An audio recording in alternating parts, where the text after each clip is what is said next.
muốn đó trộm hào ra trời trộm hào ra trời mấy hai anh đi chăng Chào mà ổn, mấy thơ với anh chẳng? trộm một chứ anh lu mong anh à Anh xe đây ta, anh mày đã lô bằng này. bông ơi chồng tư bông ơi chồng tư bông chồng tư lại bông tư bông nhẹ miên á Bọn anh nằm miên ấy, bọn anh xa tên 2 phần 2 tiền. nên ngày lại bông tư nhẹ miên Chay. ôn ai cho nhầm ai Ôn xây cái bán này, ôn nhâm ban đừng à. Ai tầm nơi chỉ mùi bằng anh. ê anh muốn đó mà mui trộm hào ra trời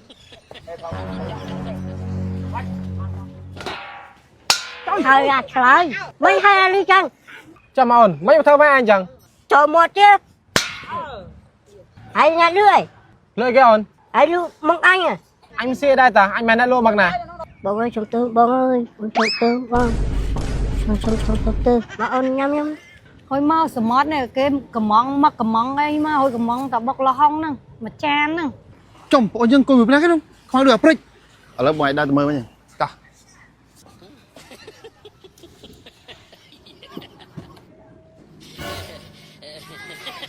អេអត់ណៃមក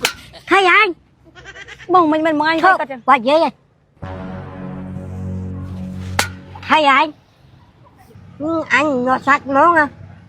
Bông mình bọn anh thấy chẳng. thôi bà dễ vậy bông nạp miếng á miếng xa na đi ba sát bón thôi rồi ចំអោនឹងណាគេជួយសបើមើល trời ai chơi ai kia Đây, đây, đây, bông.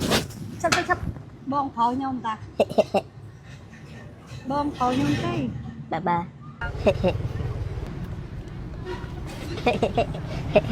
sốc đâu bông សុំទោសហ៎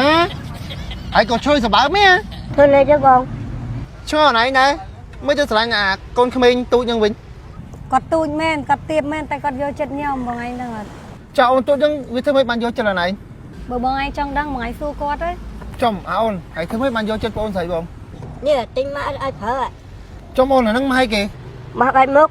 AK Sven ម៉ាស់បាត់មុខដែលឆក់ AK7 ជាប្រភេទម៉ាស់ដែលបិទភ្លាមធ្វើឲ្យមុខយើងស្អាតភ្លាមហ្មងអ្នកទាំងអស់គ្នាបាទបងប្អូនទាំងអស់គ្នាបិទមិនឃើញផលក្រុមហ៊ុនធានាសងលុយជូនវិញគ្រប់ចំនួនតែម្ដងបិទម្ដងស្មើនឹងយើងម៉ាស្សាបញ្ចូលវីតាមីនម្ដងហើយធ្វើឲ្យស្បែកមុខយើងសភ្លឺរលោងហ្មងកាត់បន្ថយស្នាមជ្រួញស្នាមអុចខ្មៅលើស្បែកបានយ៉ាងឆាប់រហ័សហ្មងណាហើយម៉ាស់បាត់មុខដែលឆក់ AK7 ហ្នឹងគឺជួយស្រូបសារជាតិពុលដែលប្រើសារធាតុគីមីពីក្នុងស្រទាប់ស្បែកមុខដ៏ជ្រៅបងប្អូនដែលកំពុងជួបបញ្ហាស្បែកមុខដូចខ្ញុំនិយាយខាងលើហ្នឹងអាចប្រើជាមួយនឹងម៉ាស់បាត់មុខអាចឆក់ AK7 បានទាំងអស់គ្នាបាទនិយាយទៅគឺបកកាយខ្លាំងមែនតើហ្មងហើយប្រើមិនត្រូវកំពុងសងលុយវិញគ្រប់ចំនួនតែម្ដងហើយបងប្អូនអរគ្នាអាចធ្វើការតំណតំណងទិញតាមរយៈ page ឬក៏ TikTok ដែលខ្ញុំដាក់នៅលើអេក្រង់ចង់បានស្បែកមុខស្អាតសភ្លឺរលោងកាត់បន្ថយជ្រីជ្រួញអាចប្រើជាមួយនឹងម៉ាស់បាត់មុខ AK7 បាន